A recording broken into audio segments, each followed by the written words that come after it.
noo ko gisee ak taxawaay bi ci Union africaine taxaw ak Sénégal. non mais ONU xam nga déjà ñëpp ñu fa nekk ay candidats pour poste bi kenn amul profilu Macky Sall déjà premièrement kenn ci ñoom déjà ñu ilif tey Sénégal même par rapport ak situation géopolitique u àdduna bi ils sont même pas intelligents. tey Macky Sall d'abord su demoon tey ba yàlla suturaal ko bu mu doon secrétaire général de l'Organisation des Nations Unies mooy nekk le premier musulman à occuper ce poste déjà c'est très important parce que loolu déjà il va renvoyer un message d'apaisement au monde musulman. Parce que tey ce qui se passe en Iran c'est dommage. On a vu ce qui s'est passé au Venezuela mais c'est dommage. Les États-Unis sont une superpuissance, mais ça ne leur donne pas le visa pour rentrer dans des pays, kidnapper des présidents de la République, et puis yóbbu leen seen dëkk mais nit leen di àtte tout de même. Il faut respecter les gens, il faut respecter l'ordre mondial.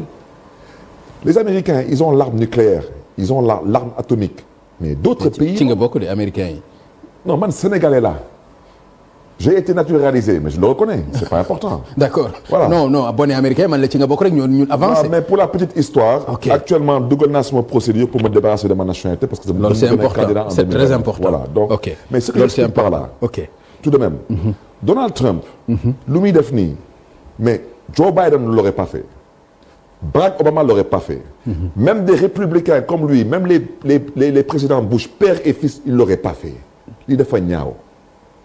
dafa ñaaw yow nee nga waa Iran ñu ngi enrichir uranium pour liggéey ay gànnaay yu amaana mën na yàq dëkk bu mel ni Israël mais yow comme yow am nga ay satellite mais ci usines yooyu fu ñuy liggéey gànnaay yooyu mais na nga ko bombarder mais lu tax nga bëgg a dem bombarder benn góor bu mais bu mel ni Ayatollah Khomeini au nom de quoi. barey ko waaye. Au nom de quoi. Ça c'est barbare. te Ayatollah Khomeini tout de même mais son âge son statut mais en fait dafa ñaaw.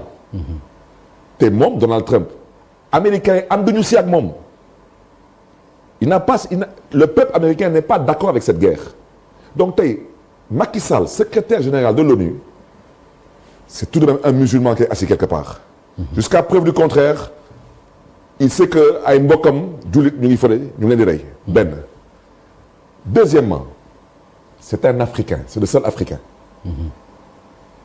Troisièmement, dama ne en termes de profil et de cursus, il est le mieux outillé. loolu mooy dëgg. Maintenant, j'ai vu des gens ku ci nekk yaa ngi jéem a xool nooy créer benn espèce de mémorandum pour saboter la candidature de Macky Sall. Mais c'est pas la candidature de Macky Sall suñu candidature la ñun ñëpp mooy comme tey su amoon tey kenn ci ñun. buy dox ay tànku jàmm pour qu'on libère les 18 supporters sénégalais au Maroc kenn ci ñun jóg fii ci askanu Sénégal taxaw ne déet xale yi naru ñu leen libérer parce que dañu nekkoon ci stade bi di saaga wala mais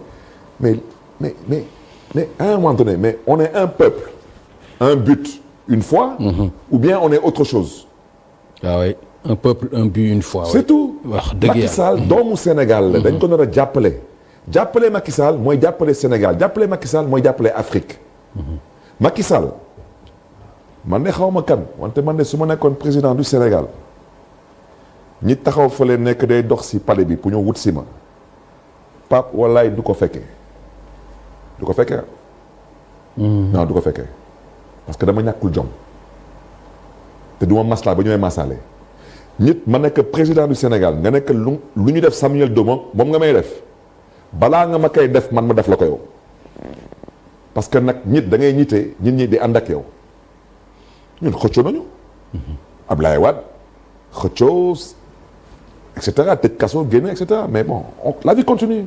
Macky Sall même chose jàppal bàyyil xëccoo fii mais la vie continue.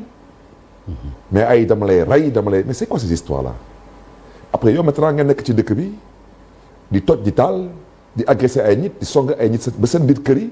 Et vous voulez qu'on vous laisse faire quoi? Au nom de quoi? De la pensée unique. Ku xalaatul ni man baaxoo ku waxul ni man mais c'est au nom de quoi? Et Macky Sall qui a été élu Wade moom mun na la bàyyi dëkk bi di tàkk parce que soi-disant bon am na ay nit daal dañu bëgg jot ci nguur soo bëggee jot ci nguur gi tu es obligé de passer par les élections moom laa ko waxoon. ma ne ko ku baax mu ne ma naam ma ne ko fii amul beneen yoon élection kese moo fi am te nee naa la bés boo forcé fii. gars yi jóg te gars yi bés bu ñu jógee ñun ñëppay ñàkkandoo parce que ñun dañuy wax ñoom bu ñu wax ñoom ils sortent de leur caserne. génne ak seen ay blindé ñëpp ne teg. Ah d'accord. Ok voilà. Et nous on n'a pas que ça à faire. Vous croyez que les gens là en Guinée-Conakry en Guinée-Bissau tous ces pays là vous croyez que les gens ont peur? Ils n'ont pas peur. Les gens ils ont manifesté combien de fois mais on a tiré sur eux. On les a tués. Mais armée yi fan ngeen mës a gis armée di meeting di expliquer fan ngeen mës a gis. C'est la grande muette. Mais c'est tout. Personne n'est responsable là-bas. On n'a pas que ça à faire. Au finish, Macky est parti.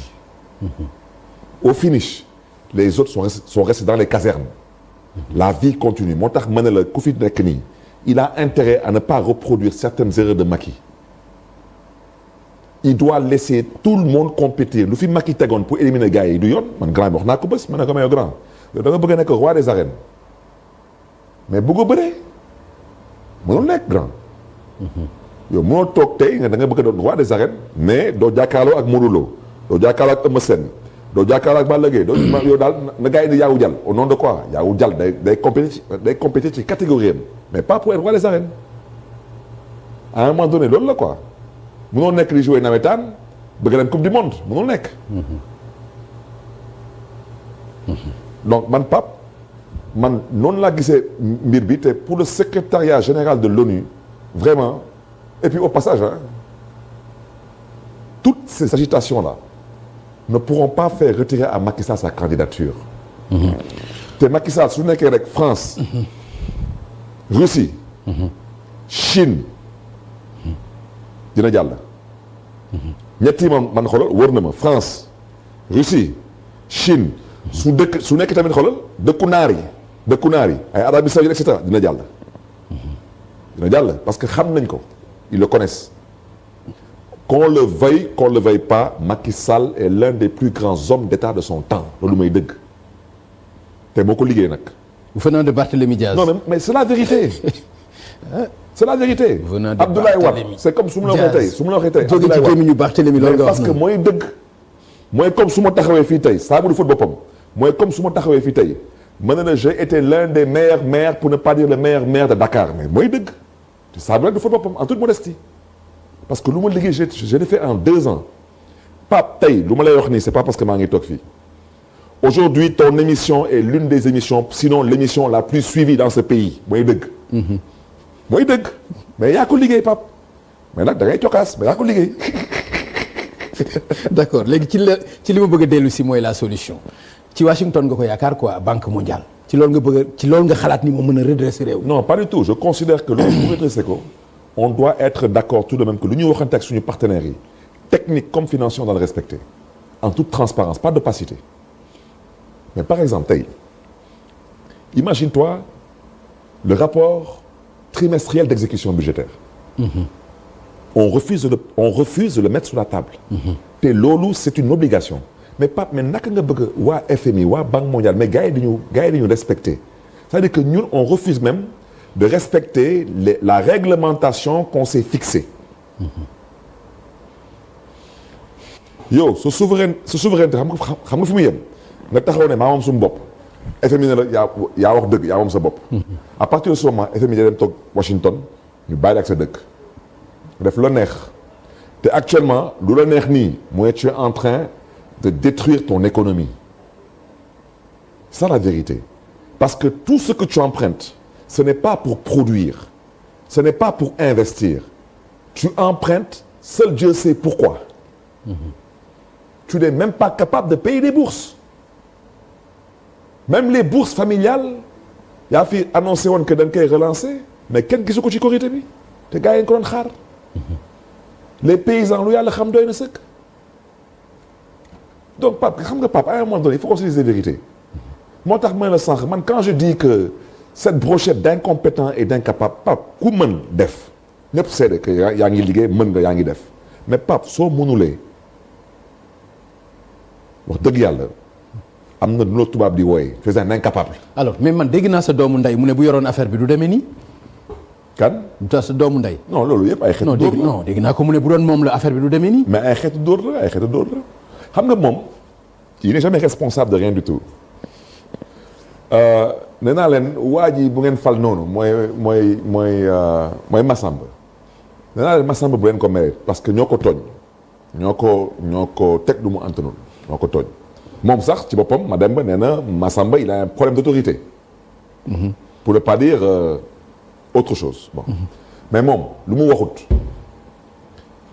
lépp la ko Massamba jox Massamba daf ko jox bic ak feuille ne ko bindal sa gouvernement mu bind mu taxaw ne élection législative dew ma coalition damay dem ak suma parti Massamba jox ko